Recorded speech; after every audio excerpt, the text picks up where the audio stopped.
এখন ধরো এটা রেওয়া মিল, আর মানে কি রেওয়া মিল। রেওয়া মিলের মধ্যে বলা আছে বিনিয়োগ, কি বলা আছে? বিনিয়োগ, মনোযোগ দিও। 10% বিনিয়োগ,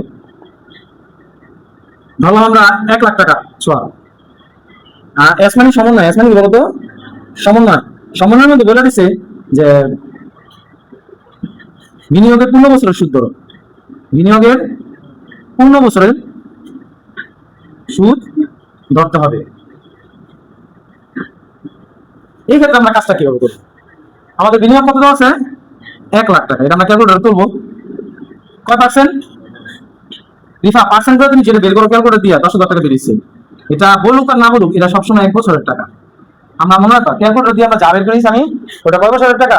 1 বছর টাকা। যে সাইন তো কয় না 1 বছর, না বললো এটা আমাদের 1 বছরের টাকাই বের হবে, ঠিক না? আচ্ছা, এখানে 15 বছর বলছে, কি বলছে? 15 মানে কি? 15 মনে করো না যে 15 বছরের সুদ ধরতে দিচ্ছে। 15 মানে কি? সম্পূর্ণ বছরে। সম্পূর্ণ বছর একটা অঙ্ক আমরা কয় বছরের জন্য করি? 1 বছরের জন্য করি। তা আমাদের যে সুদটা বেরিয়েছে এটা 1 বছরের জন্য বেরিয়েছে না? আচ্ছা, এখন যদি আমরা বলতো 6 মাসের সুদ ধরতে হবে, তাহলে আমরা এখানে 10,000 টাকা লিখতাম লিখুন নাকি 5,000 টাকা লিখতাম বলতো? কেন 5,000 টাকা? 6 মাস মানে কি বলতো?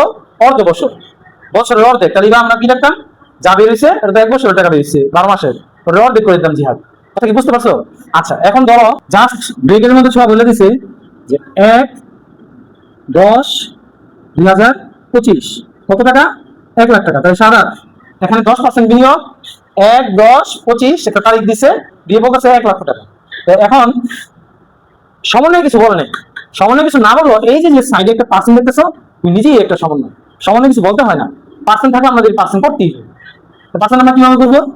দুটা 1 লক্ষ টাকা আমরা ক্যালকুলেটরের মধ্যে তুলবো। কত পার্সেন্ট করতে বলছে? করলে কত টাকা বলতেছে আমাদের? কিন্তু এটা আমাদের উত্তর না, এটা আমাদের 1 বছরের টাকা বেরিয়েছে। কিন্তু এখানে কি বলছে? একটা তারিখ দিচ্ছে, দেখো তো 1/10। তুমি যদি কোনো একটা মাসে, যে কোনো মাসে হোক, জানুয়ারি হোক, ফেব্রুয়ারি হোক, মার্চ হোক, তুমি যদি 1 তারিখে পড়তে আসো, তাহলে ওই মাসের বেতনটা কি তুমি দিবা না? তাহলে যদি 1 তারিখে পড়তে আসছো, মানে পুরোটা মাস পড়ছো তুমি। হ্যাঁ, তুমি যদি 30 তারিখে বা 31 তারিখে আসো, ধরো তুমি ফেব্রুয়ারি মাসের 28 তারিখে আসছো, পরের দিন তো 1 তারিখ মার্চ মাসের, তুমি ফেব্রুয়ারি মাসের বেতন দিবা? একদিনের জন্য কি আমরা বেতন রাখি? আমরা কিন্তু রাখি না। তাহলে 1/10 মানে কি বলতো? অক্টোবর মাসের 1 তারিখ। তাহলে বলতো অক্টোবর মাসের বেতনটা কি দিব? ধরবো নাকি ধরবো না? ধরবো, কারণ অক্টোবর মাসে তো পড়ছি আমি। 1 তারিখ মানে কি আমি এই মাসটা পড়ে পড়ছি। আমার সাথে বলো সাই 10, যেহেতু 10 আছে, 11, 12, আর তো নাই 12 মাসে তো 1 বছর, কয় মাস হইলো? তাহলে আমরা কি করবো? যেটা আমরা বেরিয়ে ওটা আমরা কি করবো? 12টা ভাগ দিব। কারণ এখানে তো 12 মাসের টাকা, 12টা ভাগ দিলে 1 মাসের টাকা বাড়ি দিব। আমাদের 1 মাস দরকার না 3 মাস দরকার, আমরা গুণ দিব 3 দিন। এখন এই জায়গায় থাকতো 8, তাহলে আমরা কি হতো?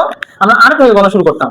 8, 9, 10, 11, 12, 5 মাস। তাহলে আমরা কি করতাম? 5 দিয়ে গুণ, 12 দিয়ে ভাগ, 12 দিয়ে ভাগ হইবই। তারিখ থাকলে 12 দিয়ে ভাগ দিতেই হবে। সবার কাছে ক্লিয়ার আছে বিষয়টা? আচ্ছা, এখন যদি এরকম থাকে 31 তারিখ থাকে, তাহলে যে মাসটা দেওয়া থাকবে ওটা বাদ দিয়ে দেবো, তুমি সামনে থেকে দেবা।